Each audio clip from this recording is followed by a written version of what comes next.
ഇപ്പോഴത്തെ ഈ ചൂട് കൂടുതലുള്ള സാഹചര്യത്തിൽ ഔട്ട്ഡോർ വർക്ക് ചെയ്യുന്നവരിലായിക്കോട്ടെ കുട്ടികളിലായിക്കോട്ടെ വളരെ കോമൺ ആയിട്ട് കണ്ടുവരുന്ന സിംറ്റമാണ് ചൊറിച്ചിലോട് കൂടിയുള്ള ചെറിയ ചെറിയ കുരുക്കൾ. ഇത് ചൂടുകുരു ആവാനാണ് സാധ്യത. ചൂട് കൂടിയ കാലാവസ്ഥ മൂലം അമിതമായി നമ്മൾ വിയർക്കുന്ന സമയത്ത് ചില ടൈമിൽ ഈ സ്വെറ്റ് ഗ്ലാൻസിന്റെ ഡക്റ്റുകളുണ്ട്, അതിന് വരുന്ന ബ്ലോക്കുകൾ മൂലമായിരിക്കാം ഈ ഒരു ചൂടുകുരു അല്ലെങ്കിൽ ഹീറ്റ് റാഷസ് ആയിട്ട് അത് ഫോം ചെയ്യുന്നത്.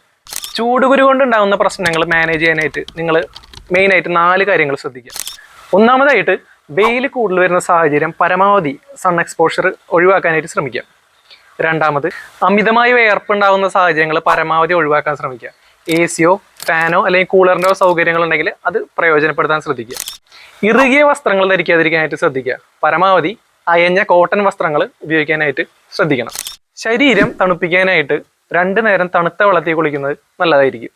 4-5 ദിവസത്തിന് ശേഷവും സിംറ്റംസിൽ യാതൊരു മാറ്റവും ഇല്ല, അല്ലെങ്കിൽ സിംറ്റംസ് അധികമായി വരികയാണെന്നുണ്ടെങ്കിൽ, പനി പോലുള്ള ലക്ഷണങ്ങളിലേക്ക് കടക്കുകയാണെന്നുണ്ടെങ്കിൽ നിർബന്ധമായും നിങ്ങൾ വൈദ്യസഹായം തേടുക.